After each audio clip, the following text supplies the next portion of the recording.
right, everybody online, we're going to be with you in just about 5 minutes, so hang tight. We can't wait for you to join us this Sunday at Faith Church in Pownal, Vermont. See you soon.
All right.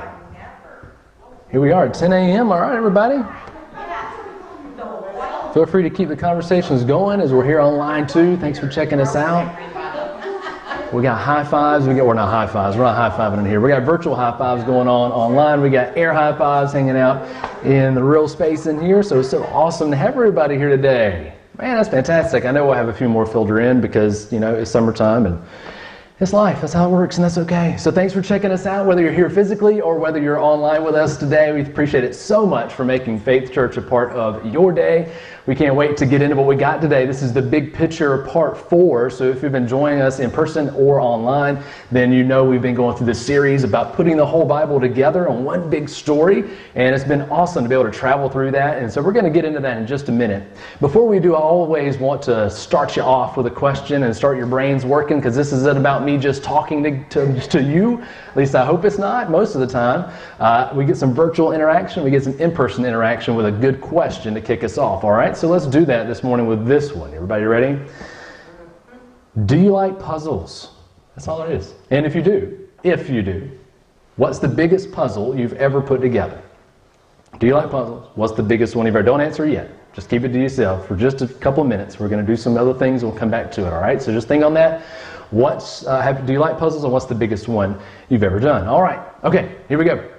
So while you're thinking on that, we got some other things we need to cover. One is, if you're new here, please don't leave, whether you're here physically or virtually, without letting us know that you checked us out today. We want to just give you a big welcome and say thank you for checking us out. If you're here physically, we've got an awesome bag for you that we can't wait for you to have. Miss Dawn is in the back. She's hanging out. She's got a little badge on, and she'll be more than happy to help you get what you need or get your gift as you leave here today. So make sure you grab those physical bags if you're new. Also, if you're here virtually, make sure you give us a like or a love or something on a comment that's going to post in just a minute, and we'll make sure that you do that. And when you do that, we're going to give you a virtual welcome and say thanks for checking us out, because we appreciate you taking your time to be with us this morning. All right, time is valuable, especially summertime, right? I mean, shoot, there could be a billion other things you could be doing right now, and maybe want to be doing right now, but you're here, and we appreciate that, whether you're online or in person. So thank you so much for that. So make sure you check in. Second, if you are in need, one of the great things about this church is its generosity. We love to give, and we love to see others benefit from our giving, and such an awesome opportunity to be able to do that. And so we want to make sure that if you have a need, whether it be financial or material or physical, you need some help doing something, whatever it is, please let us know. You can message us on Facebook. You can talk to me after the experience this morning, or you can call us at 802-823-7828. All those options are valid for you to contact us and say, hey, I'm in need of X, Y, or Z. We want to be able to bless you, to be able to reach into your life and to be able to say, hey, we want to come alongside and do that with you or help you in that way, okay? So don't be shy. I know it's hard, particularly in Vermont, and our general area is like, no, I got it. I've got it all by myself. I can handle this. I might be drowning, but I'm going to drown by myself. I totally get it, all right? I've been there. But if you're ready for help, we're here to help, okay? I want to make sure you know that. I want to say there's been hundreds, I haven't had the final total put together yet, but there's been hundreds of dollars and hundreds of man hours and material possessions that have gone into blessing people over the past year and a half, especially in this COVID crisis. This church has been so awesome. You guys have been so awesome at reaching out into this community and being a blessing. I just can't thank all of you enough for being generous. So if you want to keep that generosity going, way you do that is our giving options above. So if you want to financially give to this church is here for this community in Pownell and the little communities around us and the big communities around us. So we want to bless them. So if you want to give towards that, there's 3 ways. We got it up above my head if you're here in person. If you're online, we're going to post them there. The biggest and easiest way is just to go to faithchurchvt.com/give. That's all there is to it. And you can just give electronically. If you prefer physical giving, we have space here if you're here in person. If not, that online option is there. You could even text to give. It's so easy to give these days. I mean, technology is awesome in so many ways, and it's just super, super simple. So why not do it? And a good chunk, I don't know the exact percentage, I don't want to lie to you, but a good chunk of what you give goes back out into this community. We don't keep it here. We continue to give it out. We're very open, or try to be, very open-handed in our generosity. So when you give generously, we give generously right back to those in need in your community. So I appreciate that. All right. Good deal. So that's the 2 big ones I got for you today. So let's see. Let's go back to that question and get some Q&A going. All right. So who here in person, and we'll get some virtual responses in a sec, who here likes puzzles? Is there anybody puzzle people here? 1, 2, 3. Just 3 people are puzzle. 4, 5. All right. I can't see in the cafe, so I'm sure some of my kids are or not, right? Okay, all right. So those who are puzzle people, which is about maybe half here. Okay, that's good. What's the biggest puzzle you ever done? Anybody remember? When I was younger and in school, I was given a puzzle of the United States of America. Okay. And it was not only large, but it was very challenging as a young girl. Sure. But I worked it out, did it all by myself. All right, there you go. So puzzle the U.S., all right. Was it each individual state?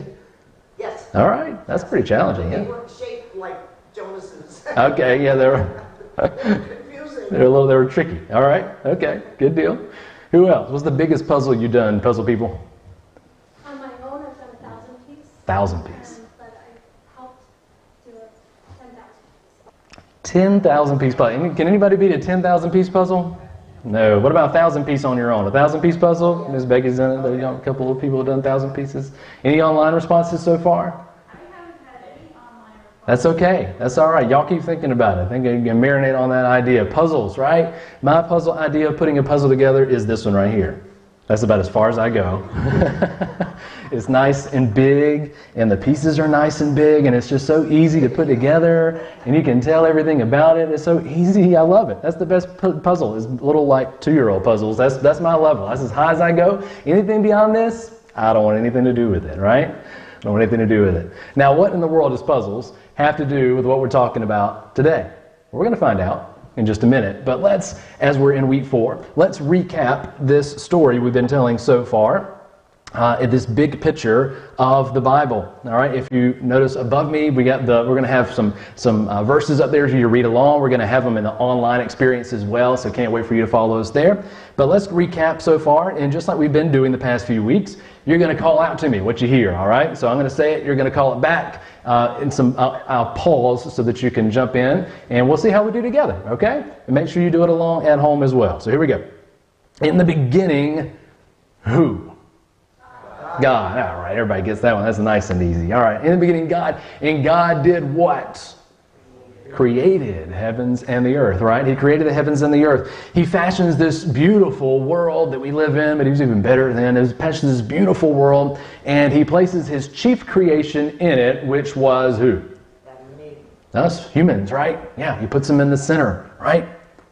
In the very center. And their whole purpose is to co-create and co-rule with God, right? And it says at the very end, after he placed them there, he says that he blesses them, right? He blesses them. Now, it's not long before a figure called, who do we call him? He's got lots of titles, lots of names. The Satan, the adversary, right? That's another way to phrase it, right? That's the translation of the Hebrew there. The adversary means he is against all things, right? He is not for anything, he's against everything. And so he enters the picture and he deceives Eve into eating the fruit of the tree of knowledge. Now, was she supposed to eat of the fruit of the tree of knowledge? No, it was okay to say no. No, she was not. They were, the very first humans were to eat of the tree of what? Life. And that was at the very top. So they had to climb up to the top of the mountain to get to the tree of life where God's life-giving presence was. And they had to walk right past this tree of decision. And the adversary comes along and says, oh, you can do this, no big deal. So she says, yep, I'll do it. And they move on along. And she gives it to her husband, Adam, and he eats it. And they suffer some consequences, right? They get sent out of the garden, away from God, away from his life-giving presence and his blessing. But God doesn't leave them there, does it? He doesn't just say, oh, you're out of here, forget it, I'm going to start over. No, he gives them a promise, doesn't he? He promises that a what would come. Anybody remember that? This is 2 weeks back. Anybody remember what would come after they were kicked out of the garden? I know it was a little tiny piece of the puzzle, wasn't it? A son, right? An offspring. A son would come. A son would come, right? God says his son would come and he was going to crush the adversary. He was going to set things right. Remember those words. He was going to make a way back for humanity to come again into God's life-giving presence and to experience what was meant to be from the beginning. That very blessing that they had lost, they gave up. So years pass, and this is last week, so maybe you remember this. Years pass, and a God calls a man named who? I'm talking many years past Adam and Eve. So who he calls a man named? We talked about last week. Abraham, right? Abraham enters the picture. God promises Abraham that he would bless, remember that word, the whole world through Abraham and his family. There's only one problem though, right? We talked about it last week. Abraham is a young guy or old guy? He's an old man, right? He's an old man. But yet God promises that he will have a son, but he doesn't have one yet. As a matter of fact, we left off in the fact that he still didn't have a son, but he believed that God would come through on his word. We discussed and found that what the Bible is teaching us so far about the character of God, and the lesson here is that God makes his promises, but does he keep them? Yes, he does. And we find out when you read, we're not going to do it today, we're going to skip ahead, but as you find out that he did keep his promise, right? Abraham got his son. And God kept the blessing going. He blessed Abraham, and he blessed Abraham's son, and then he blessed his son, and then he blessed his 12 sons. And then by the time you know it, you start reading through the rest of Genesis, and you get to around 70 people from that one guy. 70 people. Now that sounds like a lot, right? That would pack this place out. That's a lot of folks, right? So that's pretty good on keeping up with his promises. But let's see what happens next. You see, those 70 people, they would move from Canaan, which is where Abraham was called. They go to this place called Egypt. We all know where that's at, or most of us do, hopefully, all right? It's still there, right? So they moved to a place called Egypt because of this great famine that's in the land. And we find out this about them in verse 7 of Exodus chapter 1. We're going to go through Exodus in short form, okay? Every week I preview this to my kids because, again, attention spans are short, so I want to make sure we keep it moving, all right? So Exodus 1:7. If you got eyeballs, check it out up here. If you're online, you're going to get posted in the comment section, so make sure you check it out there as we read together that this is what the word says this morning. It says, the people of Israel, which is what they were come to be called, were fruitful and increased greatly. They multiplied and grew exceedingly strong so that the land was filled with them. Filled with them. Now, I'm glad some of you like puzzles because that's exactly what we find the Bible is, isn't it? And what we instead of little pieces, physical pieces, and instead of drawings, we find that we have word pictures that the Bible gives us, right? This word picture that ties a small story into this bigger picture, right? So we're reading through Exodus here, verse 1:7, and you're going to get a word picture in that one verse. You're going to get 3 words that sound really familiar to another part of the story that we just went over. Can anybody who's reading, or if you're checking out online or listening to my voice, can anybody remember what those 3 words are, or see those 3 words on the screen and be like, hey, that sounds familiar? Any of those words up there sound familiar from what we've covered in the weeks past? I didn't say it explicitly yet, so maybe you have to remember on this one. Fruitful. Fruitful, right? Fruitful. And increase. That's right. Fruitful, increase, filled. All those words that are expanding words, right? And what were they tied to in Genesis 1? God what? Adam and Eve.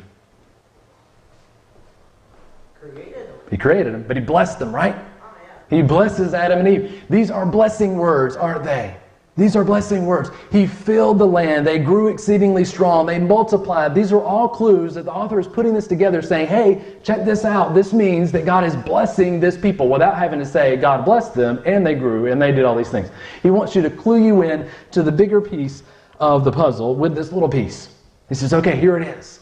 Look at this people that God is blessing. Now they go and they fill up this land of Egypt. And they stayed for about 400 years, and they went from 70 to 1 million people. 1 million people. That's a lot of people, isn't it? Now, 70 was a lot. It filled this place up. 1 million people is more than the whole state of Vermont. Probably doubled over almost, right? So that's a lot of folks in this one place. I said God came through on his promise to bless Abraham, right? He called him out. We said last week to look at the stars. Count them if you can, God said. That's what your people's going to be. That's the nation I'm going to create. If you look at 1 million people, can you count them physically? Good luck, right? I don't think so. Maybe if they all stood really still, right? But that's not happening. 1 million people. God came through on that promise in a big, big way. So they go and things are going great. They are people of blessing until we get another character called Pharaoh. Yeah, we turn our voice down for that one. Pharaoh, right? So it gets deep. It's getting crazy right here. Pharaoh, king of Egypt, comes into the picture and he sees these growing immigrants not as a blessing but as a curse. A curse. He's fearful they're going to revolt. They're going to overthrow him, so he begins to enslave them. He begins to force them to build cities around Egypt. But then he believes that isn't enough, and he orders that all the firstborn males be killed by being thrown in the river, into the Nile River. So He's practicing genocide, he's practicing enslavement, all these bad things, right? This is pretty clear that Pharaoh's the bad guy in this picture, right? And what happens is he's never given a name. As a matter of fact, we go through two of them in this same story because Pharaoh's name isn't important, right? That's not the point. Pharaoh is a picture of humanity, isn't he? Adam and Eve's decision at the tree of decision, the tree of knowledge, is carried down to Pharaoh, who's making even worse decisions. And he's just a picture of humanity's willful resistance that's inside each and every one of us against God. To say, not say, oh, this sounds good, God, let me do what you want, but to say, no, I'm going to redefine what is good, and I'm going to do it my way, right? I'm going to do it my way. Who's that famous singer who said my way? What was that? Frank Sinatra, right? I'm going to do it my way. Thank you, Haley and Miss Chan, right? Frank Sinatra said, I'm going to do it my way. So Pharaoh's doing it his way. He's redefined good and bad for himself so that even murder of innocent children is a good thing, right? Yet, even in the midst, though, we see, of this horrific act, God is turning humanity's evil for good. There was one boy who was thrown into a river named Moses, but he didn't die. He floats down and he winds up at the daughter of the king, and he is rescued. We're going to get to him again in a minute. Years pass. In Abraham's family, the Israelites continue to suffer away, and they're thinking these questions that I think we all think we're suffering in life. Where is God now? Don't we? You ever been there? You ever been through a rough patch in your life? Maybe you've been crushed under debt. Maybe you've been physically ill for many, many years maybe. Or maybe you've had children who have plagued your existence and they never do anything they're supposed to do. And maybe whatever the case is, whatever your situation is, we've all been in a situation where we feel like we're suffering. And the question becomes, where is the God of blessing? Where is He? We were fruitful, we were multiplying, we were filling. But now we're slaves. Now our firstborn are getting tossed in the river. We can't do anything about it. Where is He now? Exodus 2, 23 through 25. We're going to find out where He was. It's going to be up on the screen. Miss Haley's going to post it online. It says this: during those many days, the king of Egypt died. Sounds good, right? The guy's gone. But no, someone else who's worse comes in his place. And the people of Israel groaned. You ever done that? You ever groaned? I have. The people of Israel groaned because of their slavery, and they cried out for help. And their cry for rescue from slavery, very specific, the cry for rescue from slavery, not to have a life of blessing. They just wanted to be released from this immediate pain that they're in. Their cry for rescue from slavery came up. I love this picture. It came up to God. It's like it's floating up. God's way up here, but yet His ears are still tuned in to what's going on down here, isn't it? God did what? Verse 24. Anybody see it up here? What did He do? Is it up there? All right, He heard their groaning. All right, great. He heard their groaning, and God remembered His covenant, His promise with Abraham, and then with Isaac, and then with Jacob. And God saw the people of Israel, and God knew. Ooh. Those are words you don't want to miss when you're reading through this story. Those are all key words that tell you who you're dealing with when you're talking about the God of the universe. He's not just a creator God. He is a personal God who hears, sees, and knows all of us. Now that can be scary. Because who wants to, if you know everything about me, you know you don't want to be around me very long, right? But God knows. And God remembered His promise to Abraham. His reputation here is on the line, isn't it? If God makes a promise, He's got to keep it. And if His people are enslaved in this nation that is not their own, and He promised, I'm going to bless you, I'm going to give you a land, I'm going to do all these things. And when they're suffering in slavery, they start to say, where is our God of our fathers? He says, I'm hearing you. I'm listening. I remember my promise. I'm going to come through on it. See, He has chosen this people, and He's going to follow through. He's going to make good to bless them and all nations through them. So He puts this big rescue plan in motion, right? Because God is not silent. He's not waiting. He's moving. So He's putting this rescue plan in motion, and He does it by choosing another man, and it's that baby that's thrown into the river just a few years back named Moses. And this time we find Moses not in Pharaoh's court, but in a desert. He's in the middle of nowhere, tending sheep. He's a nobody from nowhere doing nothing. That sounds familiar. Just tending random sheep, walking through the desert. And he comes up on this mountain that will be called the Mountain of God. And he comes up as he's tending this sheep, and he hears this right here. Exodus 3, 1 through 4 says this. Now Moses was keeping the flock of his father-in-law, Jethro. See, I'm from Georgia. That name means is like, that's my next door neighbor. So I don't know about you guys who live up here, but Jethro is not an abnormal name for me, and it's biblical. So if you got a problem with Jethro, then whatever, you got to take it to Jesus. All right, so Jethro, the priest of Midian, and he led his flock to the west side of the wilderness and came to Horeb, the mountain of God. And the angel of the Lord appeared to him in a flame, a fire, out of the midst of a bush. Now the Hebrew word, for to clue you in here, between a bush and a tree, same thing. All right? They just translate a little bit differently. It's essentially the same word both ways. So when you see bush, you're thinking a little small plant. It doesn't necessarily have to be a small plant. It could be a big tree. Remember this. He speaks to him out of this bush. He said, he looked, Moses did, and behold, the bush was burning, yet it was not consumed. And Moses said, I will turn aside to see this great sight, why the bush is not burned. I think that'd be worth taking a pit stop over, right? You know, if you're going a long way, you're tending your sheep and you see this bush burning, that'd be worth stopping for, right?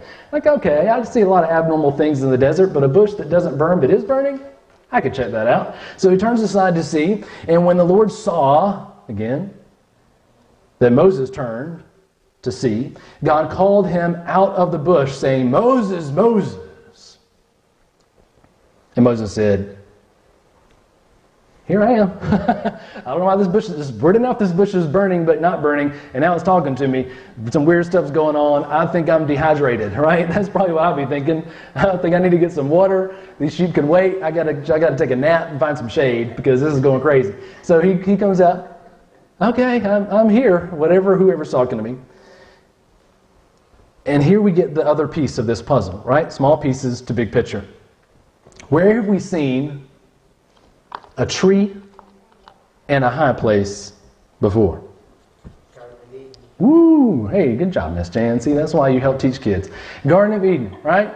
Garden of Eden. We see in one piece of the puzzle, Genesis 1, the Garden of Eden, right? Tree and a high place. God calling Adam and Eve to be blessed and saying, come and eat of my eternal life, my life-giving presence. You'll be transformed to humanity 2.0. And it's this awesome place where they're supposed to be. Here comes Moses walking along and connects to this big story by having a tree and a high place, right? And here he meets the God of the universe, but also the God of Abraham and of Isaac and of Jacob. And they start to put the pieces together. And Moses is like, wait a minute. I've heard the stories of this creator God who made all things, but I'm not sure if that's you. And then God says, I am. Puzzle pieces start fitting together into the bigger picture.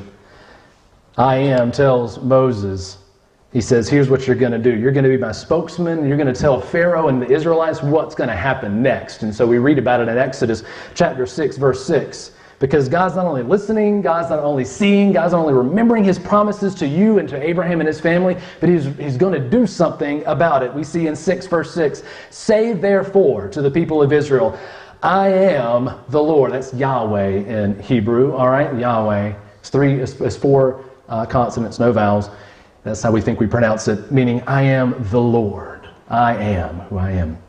And I will bring you out from under the burdens of the Egyptians, and I will deliver you from slavery to them, and I will redeem you with an outstretched arm and with great acts of judgment. You see, when we see the word redeem here in Vermont, we think of soda cans, don't we? I do. When I think of redeeming, I think I'm going to take my cans down to the store and I'm going to get them my money back that I had to unjustly pay in the first place. I'm just getting back what's mine, and we're going to get the 5 cent, 10 cent, however much it was back, and we're going to redeem them. They're going to buy them back from us. But God's story is bigger than a redeeming story of just a soda can, right? His idea of redemption is huge. So what do we see? He's saying he's going to bring justice, isn't he? He's a God of justice. He's going to bring justice to his people, but he's also going to rescue them. Not only punish those who have punished his people, but also rescue his people from that moment of suffering, from that place where they thought they couldn't get out of. He's going to set them free from their slavery with his outstretched arm. In other words, he's going to roll up his sleeves and get to work. Don't miss the small things in the Bible, right? You read that, oh, okay, he's going to outstretched arm. I kind of understand that. No, he's going to roll. He's an active, working, miracle-working God. He is doing these things. He's outstretched arm, reaching out and taking hold of his people. And that's what he does. He sends Moses to Pharaoh to say, let my people go, which everybody knows that, right? We've heard that 1,000 times over history. Let my people go. But does Pharaoh agree in this story? No. He doesn't. Now remember, Pharaoh is a symbol for humanity's brokenness, our willful resistance to God, and a desire to do things our way, right?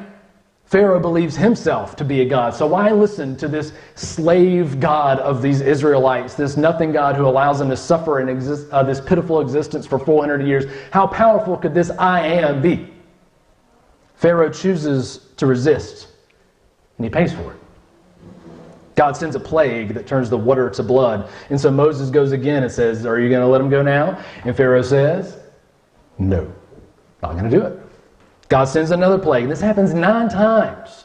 9 times.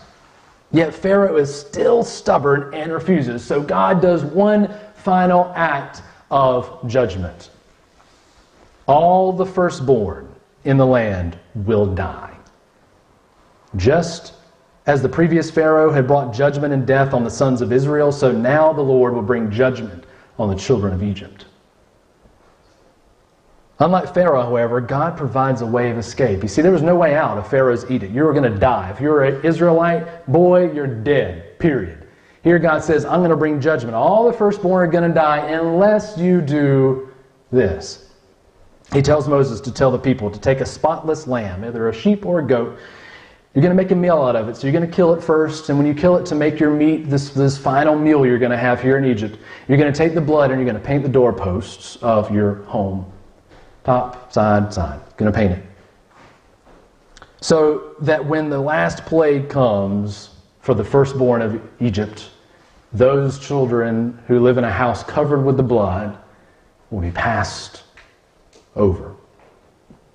God is going to redeem, to bring justice and set things right, but will also give a means of escape through a substitute, a spotless lamb. And anyone who puts themselves under the blood of the lamb finds themselves removed from judgment. Remember that part of the story. It's going to be a big part in about 5 weeks. All right, so we're going to get there later, but remember that part. After this, Pharaoh finally relents. The judgment comes. The firstborn of Egypt die, including Pharaoh's own. And so Pharaoh says, all right, you've broken me. I'm done. I'm letting you go. He lets them leave, but it's not too long before he changes his mind and chases them to the edge of the sea. But God makes a way for the Israelites to pass through on dry land. And as soon as the Egyptians come in, it goes, covers them up. The Israelites are finally free.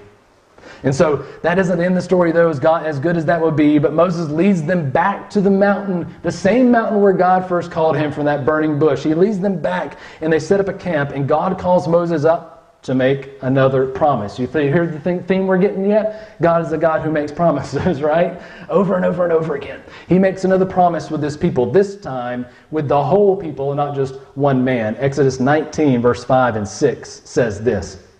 Now listen to this promise because it's a little different than the one we got from Abraham last week. It says this, now, therefore, here is the biggest 2-letter word in the Bible. If you will indeed obey my voice and keep my covenant, my promise to you, you shall be my treasured possession among all peoples. That's an awesome promise, right? For all the earth is mine. In other words, I've got it all. I can give it to whoever I want to because I'm God and you're not. So he's going to give it to them, and you shall be to me a kingdom of priests and a holy nation. These are the words that you shall speak to the people of Israel. Now, when you have someone say, if you do this, if is a conditional word, right? That means if means, okay, I'll follow through on my end if you follow through on your end, right?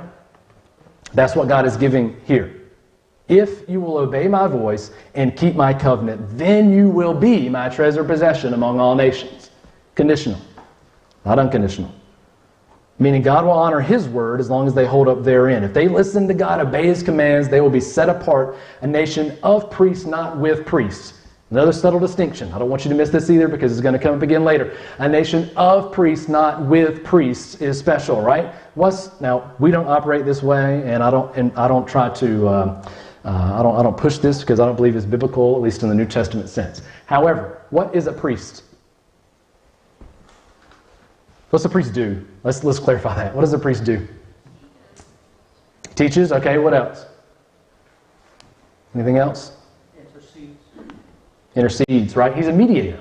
He's a go-between. He's nothing more than a low-level functionary, right? His whole job is to say, okay, God's up here, I'm here in the middle, and humanity's down here, and the priest's job is to make sure that all humanity's requests kind of gets funneled up to him, and he's going to funnel it up to God. Now, we don't operate that way, and we'll explain that another day because it's way too involved. But that's what God is saying. He's not saying you'll be a kingdom with priests, as in you'll have a few set apart here. He's saying the whole goal is for them to all be priests. Now, if they're all priests, who are they mediating for? If the whole nation is a priest, then how could they mediate amongst themselves? That doesn't make sense. God's up here, the whole nation's here. Who's around them? Geographically, who's around them in a physical space? The nations, right? Yeah. The world. That was their role. If you will obey and keep, you're going to be my representatives, not just Adam and Eve being his two representatives to the whole world. A nation that is going to be the representatives and mediator of blessing to all of the world. Now that's important. Don't forget that. We're not going to really go too deep, but don't forget that. He's saying if you keep my commands, you're going to be an example of what to other nations, what following the one true God looks like. All right? And he gives them a whole set of commands. Now we know, we don't know probably, but we probably heard of the first 10 commandments, right? But did you know, fun fact, that you hopefully will never have to use, fun fact, there are 613 commands. 613. Anybody want to try to keep 613 commands? I bet there's more than that. There's more laws on the books in America than 613. But 613 is still a lot of commands, right? So if you keep 613 of my commands, then you will be a kingdom of priests. You will show the people around you what God looks like.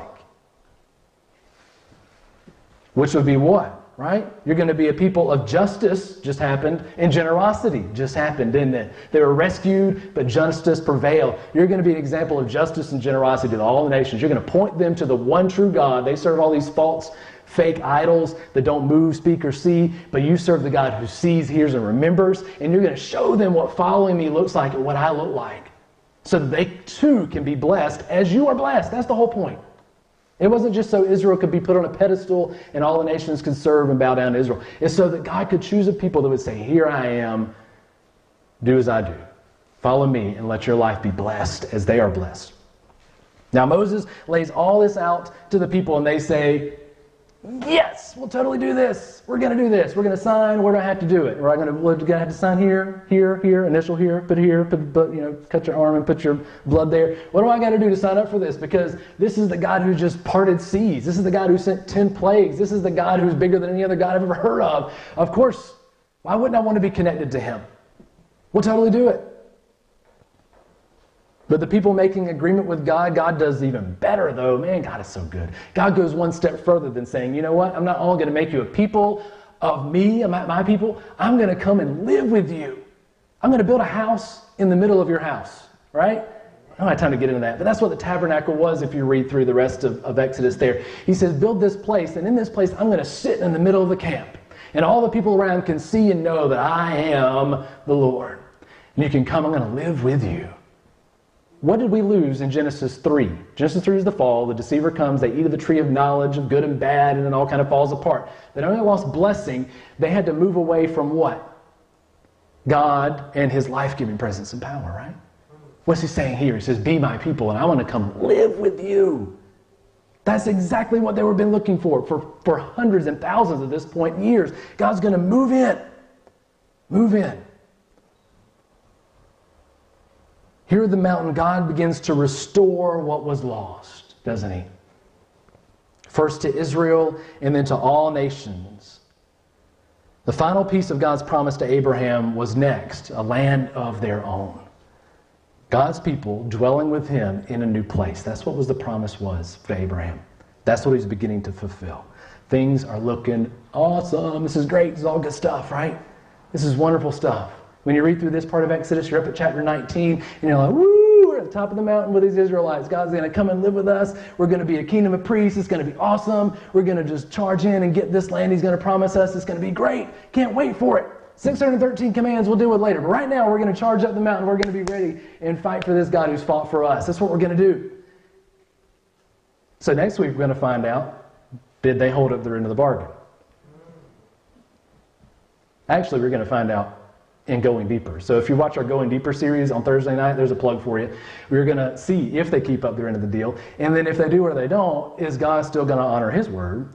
And are they going to get to the land? And how are they going to get to it? It's a whole bunch of stuff that the Bible leaves you with right here at this moment of this story. What's going to happen next?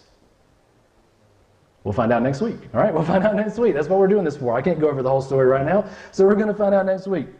But we also always want to offer you an opportunity, right? The beginning, God, people, place.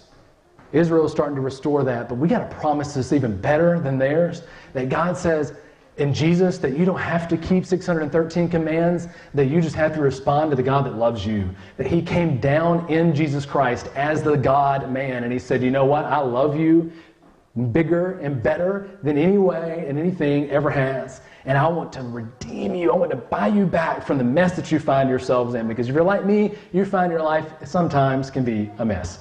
And Jesus says, in me, I'm going to bring you back and restore the relationship with God and bless you through Him. And the chief way that happens is through eternal life. What happens after you die? Most people say, I don't know. I just hope it turns out okay.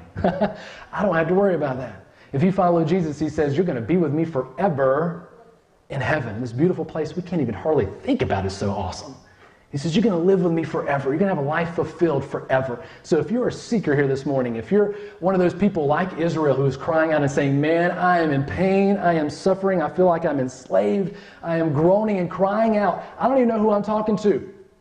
Right? We don't know where the Israelites' relationship with God was. They didn't even know Him by Yahweh as I am yet. But they were groaning and saying, please help me, whoever you are.